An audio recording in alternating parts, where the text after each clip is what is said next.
बातमी आहे शिरूर मधली। इथं मोराची चिंचोली इथं जय मल्हार कृषी पर्यटन केंद्र वॉटर पार्क मध्ये सहलीच्या वेळी मोठी दुर्घटना झाली आहे। या दुर्घटनेत जखमी झालेल्या एका महिलेची प्रकृती गंभीर आहे। या महिलेचं अर्ध शरीर निकामी झालंय। अशी धक्कादायक घटना समोर येते। करंदीच्या 37 वर्षीय अश्विनी संदीप नप्ते या कुटुंबासह सहलीसाठी वॉटर पार्क मध्ये गेल्या होत्या।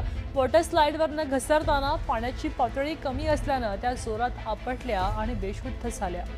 धक्कादायक बाब म्हणजे घटनास्थळी रुग्णवाहिका किंवा तातडीची वैद्यकीय सुविधा उपलब्ध नव्हती। नातेवाईकांनी खासगी रुग्णवाहिकेतनं त्यांना रुग्णालयात दाखल केलं असता पाठीचे मणके तुटल्याचं निष्पन्न झालं आणि या प्रकरणी किरण नप्ते यांच्या फिर्यादीवरून शिरूर पोलीस ठाण्यामध्ये वॉटर पार्कचे मालक आणि व्यवस्थापकांविरोधात गुन्हा दाखल केला गेलाय। पुढचा तपास सुरू आहे।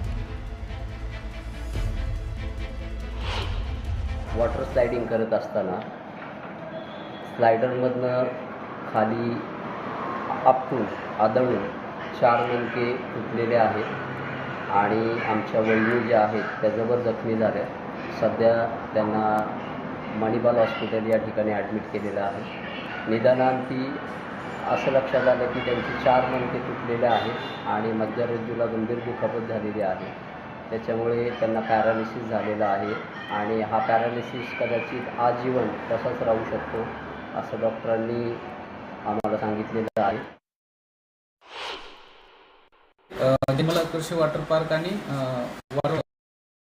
वॉटर पार्क यांच्यावरती आपण मालक आणि मॅनेजर यांच्यावरती गुन्हा दाखल केलेला आहे आणि त्याचा तपास मी स्वतः करत आहे। तर पुढील तपास चालू आहे आणि याच्यामध्ये आणखी आरोपी अटक नाही आहे। तर वॉटर पार्कच्या ठिकाणी किंवा कृषी पर्यटनाच्या ठिकाणी जे पर्यटक जातात त्यांनी थोडी त्यांच्या जीवाची आणि सोबत जाणाऱ्यांची सोबत घेऊन जाणाऱ्या व्यक्तींची स्वतः काळजी घ्यावी। आपण पाहतोय की शिरूर मधलं हे वॉटर पार्क होतं आणि तिथं स्विमिंग पूलमध्ये पाण्याची पातळी कमी होती आणि म्हणून स्लाइडवरनं खाली आलेल्या महिलेचा अपघात झालाय। पाण्याची पातळी कमी असल्यामुळे येणाऱ्या फोर्समुळे तिच्या शरीराचा अर्धा भाग दुखावला गेला आणि तिच्या मणक्याचे 4 स्नायू दुखावले गेले। त्यानंतर तिला हॉस्पिटलमध्ये भरती केलं गेलं। मात्र खेदाची बाब एवढीच की या वॉटर पार्क जवळ किंवा आसपास रुग्णवाहिका सुद्धा उपलब्ध नव्हती। खासगी रुग्णवाहिका बोलावून त्यानंतर या महिलेला आता दवाखान्यात नेलं गेलंय आणि त्यानंतर दवाखान्यात तिच्यावर सध्या उपचार सुरू आहेत। प्रकरणी तक्रारदार इसमानं महिलेच्या वरून आता वॉटर पार्कचे मालक आणि संस्थापक यांच्या विरोधात तक्रार दाखल केलेली आहे। आपण पोलिसांचाही बातचीत ऐकलेली आहे। तपास पुढेही सुरू आहे।